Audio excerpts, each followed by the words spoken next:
Assalamualaikum warahmatullahi wabarakatuh. Alhamdulillahirabbil alamin wa bihi nasta'inu ala umuri dunya waddin wassalatu wassalamu ala asyrafil anbiya'i wal mursalin sayyidina wa maulana Muhammadin wa ala alihi wa sahbihi ajmain, amma ba'du. Selamat melaksanakan ibadah puasa di hari yang ke-18 bulan Ramadan tahun 1445 Hijriah. Pada kesempatan kali ini Al-Fahmu Production akan menyajikan penjelasan tentang sholat berjamaah. Bismillahirrahmanirrahim. Faslun fi sholatil jamaah. Fasal menjelaskan sholat berjamaah yang ada dalam kitab Fathul Mu'in dengan syarahnya kitab I'anatul Thalibin. Bagaimana hukum sholat berjamaah? Hukum berjamaah adalah sunnah mu'akkad bagi laki-laki dan sunnah saja bagi perempuan. Maka bagi laki-laki tidak berjamaah itu sebenarnya terkena hukum makruh, dibenci. Nah, kalau bagi perempuan tidak berjamaah nggak masalah karena dia hanya hukumnya sunnah saja. Lalu bagaimana cara sholat berjamaah? Dan paling sedikit sholat berjamaah adalah yang pertama, imam satu dan makmum satu, itu sudah dikatakan berjamaah. Lalu bagaimana cara berdirinya imam dan makmum jika makmumnya satu orang? Caranya adalah makmum, jempol kakinya makmum itu jangan sampai melebihi jempol kakinya imam. Artinya nggak sejajar lah, paling tidak nggak sejajar lah. Antara imam dengan makmumnya itu, ibu jarinya itu nggak boleh sejajar. Karena kalau terjadi sampai sejajar, sama seperti satu barisan soft sholat, itu terkena hukum makruh dalam artian walaupun dia berjamaah tapi tidak mendapatkan pahala sholat berjamaah. Kalau kakinya makmum itu di depan kakinya imam melebihi saja sedikit, maka batal malah sholatnya. Nah, ini yang harus diperhatikan dan ini sering terjadi. Kami sering perjalanan kemana-mana, kadang ada orang sholat dua orang jejeran. Nah, ini yang mendorong saya untuk menjelaskan itu. Jangan sekali-kali itu dilakukan, karena itu menjadi percuma, sama dengan tidak berjamaah. Ini yang harus dipahami oleh kita. Kemudian kalau makmumnya satu orang itu, yang bagusnya adalah di sebelah kanan dan kakinya si makmum itu mundur di belakang tumitnya si imam. Kalau datang lagi makmum yang kedua, maka si makmum yang kedua ini berada di belakangnya imam, lalu makmum yang pertama melangkah ke belakang sehingga sejajar dengan makmum yang pertama tadi. Selanjutnya kalau datang makmum yang ketiga, maka dia di sebelah kanan. Datang lagi ke sebelah kanan lagi. Kenapa? Karena afdolnya orang sholat berjamaah ini harus dipahami oleh para jamaah ini. Jangan hanya dipahami oleh imam, tapi dipahami oleh makmum yang mau berjamaah. Karena afdolnya orang jamaah itu yang pertama adalah pas di belakang imam, yang kedua sebelah kanan terus sampai pol ukuran masjid, baru sebelah kiri imam baru diisi. Setelah ini penuh, baru shaf yang kedua. Shaf yang kedua diisi mulai dari pas di belakang imam. Itu yang paling bagus seperti itu. Nah, yang harus dipikirkan lagi oleh jamaah adalah, terutama bagi makmum ini. Makmum ini harus sadar siapa yang berposisi di belakang imam. Karena resikonya yang berada di belakang imam itu menggantikan imam ketika imamnya batal. Tetapi yang paling berhak sebenarnya yang di belakang imam itu adalah penduduk asli masjid situ, bukan musafir. Musafir harusnya tahu diri, saya nggak mau di belakang imam karena saya musafir gitu. Karena kalau musafir ini kan sebenarnya tidak terkena hukum sunnah mu'akkad sholat berjamaah, dia ada uzur gitu. Yang pertama tentang shaf sholat berjamaah.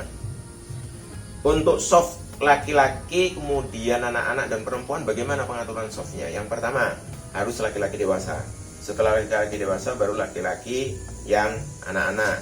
Setelah yang anak-anak udah, baru yang shaf yang perempuan. Itu cara susunan sholat berjamaah.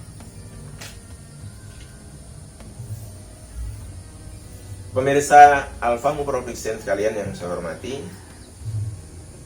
bagaimana cara mendapatkan satu rakaat dalam sholat berjamaah?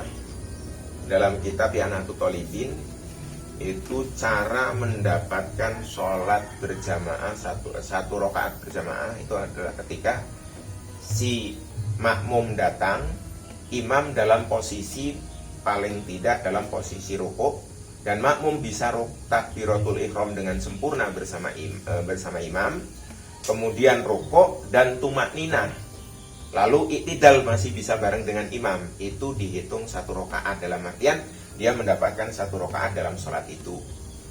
Kalau tidak mendapatkan rukuk, contoh ketika datang di masjid, imam sedang sujud, lalu kita takbiratul ihram dengan sempurna, Allahu Akbar, lalu langsung sujud. Memang harus seperti itu yang dilakukan, nggak usah nunggu sampai imam selesai, imam berdiri misalnya kita baru ngikut, nggak seperti itu.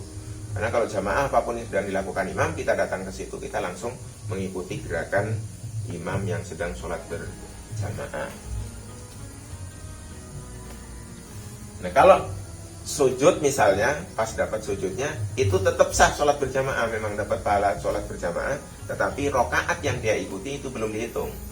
Nah yang sering terjadi lagi modelnya, ini aneh ya, kadang namanya orang nggak tahu sih, memang ya seperti itulah. Datang sholat berjamaah, di situ posisi rukuk, dia takbiratul ihram, baru takbiratul ihram, imamnya i'tidal, berdiri. Setelah imamnya i'tidal, si makmum yang baru datang ini rukuk dia. Lalu si makmum i'tidal, imamnya sujud, dia ngejar sujud lagi, itu tidak bisa mendapatkan rakaat itu karena sudah ketinggalan rukun. Ini yang sering terjadi seperti itu. Nah,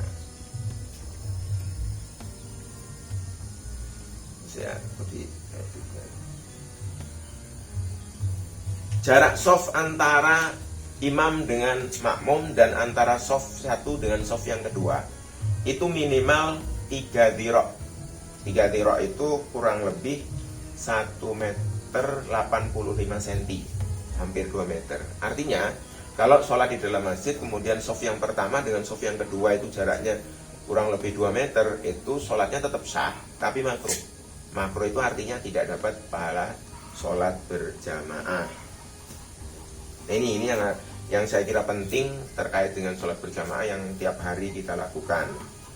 Kemudian ada yang nanya nih, Pak, gimana Pak kalau saya ini kalau sholat di rumah itu merasa bisa khusyuk karena sendirian, tenang, saya khusyuk sekali, Allahu Akbar, tenang.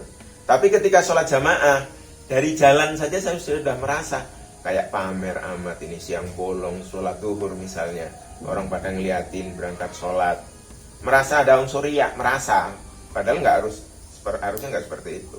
Kemudian sampai ke masjid, setelah sampai ke masjid, takbir Allahu Akbar, motor lewat, mobil lewat, misalnya ada anak kecil mainan misalnya, menjadikan sholat nggak khusyuk. Lalu dia ngambil kesimpulan, kalau gitu saya sholat jamaah di masjid saya nggak khusyuk, kalau di rumah saya khusyuk, kemudian saya mending sholat di rumah sendirian. Yang benar adalah dia tetap sholat berjamaah di masjid, karena tujuan sholat berjamaah adalah syiar Islam. Nah syiar Islam itu tinggal kita menata hati aja, ya memang bagusnya jangan riya, ya tetap khusyuk gitu. Tetapi kalau terjadi pertentangan hatinya seperti itu, tetap yang disunahkan adalah sholat berjamaahnya. Ini. Kaum muslimin pemirsa sekalian yang saya hormati, bagaimana mendapatkan sholat berjamaah walaupun hanya sebagian? Itu bisa didapatkan ketika imam sedang sujud tahiyat akhir, kemudian ada makmum yang datang. Selama imam belum salam, dia bisa takbiratul ihram dengan sempurna, kemudian duduk, atau belum duduk, asal sudah takbiratul ihram sudah sempurna, kemudian imam salam, itu sudah mendapatkan pahala sholat berjamaah. Tetapi tentunya ya kecil, 27-nya tetap dapat tapi kecil, beda dengan yang jamaah dari pertama.